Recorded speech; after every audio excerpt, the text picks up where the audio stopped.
Exercise 7.2 का question number 1 solve करते हैं। Find the values of variable X Y in each of the following figures if L parallel M. इन figures में हमें L parallel और M given है, इसमें हमें एक्स और वाई का वैल्यू फाइंड करना है। तो स्टार्ट करते हैं। पहले 1 नंबर, ये एंगल 110 डिग्री है, तो हमारा ये एंगल एक्स भी 110 डिग्री होगा। Hence X equal to 110 degree.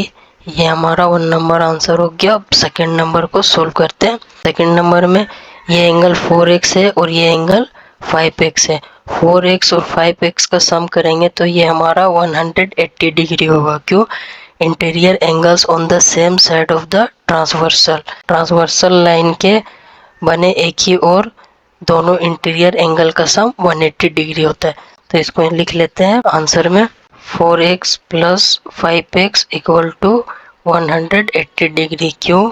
Interior angles on the same side of the transversal. 4x plus 5x ये हमारा टोटल हो जाएगा 9x equal to 180 degree. 9x के साथ में इंटू में है, इक्वल साइन के इस साइड लिख देंगे तो डिवाइड में, इस साइड हमारा बचेगा x। 9 के टेबल में 9 1 टाइम्स में और 180 20 टाइम्स में, तो x इक्वल टू हमारा हो जाएगा 20 degree. Hence x equal to 20 degree. ये हमारा आंसर हो गया। लास्ट सोल्व करते हैं थर्ड नंबर को। इस फिगर में ये एंगल 80 डिग्री और ये एंगल y, ये दोनों एंगल हमारा होगा सप्लीमेंट्री यानी 180 डिग्री। क्यों? ये लीनियर पेयर बना रही है। तो यहाँ पे लिखेंगे y plus 80 degree equal to 180 degree. क्यों? Linear pair. इक्वल साइन के इस साइड 80 को ले आएंगे तो इधर माइनस में हमारा हो जाएगा, इस साइड बचेगा y और y इक्वल टू हो जाएगा 180 degree minus 80 degree equal to 100 degree. y हमने फाइंड कर लिया। अब x के लिए फाइंड करेंगे। x फाइंड करने से पहले ये एंगल को फाइंड कर लेंगे। ये एंगल को हम 1 लेट कर लेते हैं, एंगल 1 लेट कर लेते हैं। एंगल 1 और ये एंगल 70 डिग्री, इन दोनों का मेजर होगा 180 डिग्री। क्यों? Linear pair. तो यहाँ पे लिख लेंगे angle 1 plus 70 degree equal to 180 degree. क्यों? Linear pair. इक्वल साइन के इस साइड में लिख लेंगे 70 डिग्री को, इधर प्लस में था तो इस साइड माइनस में हो जाएगा, इस साइड हमारा बचा एंगल 1।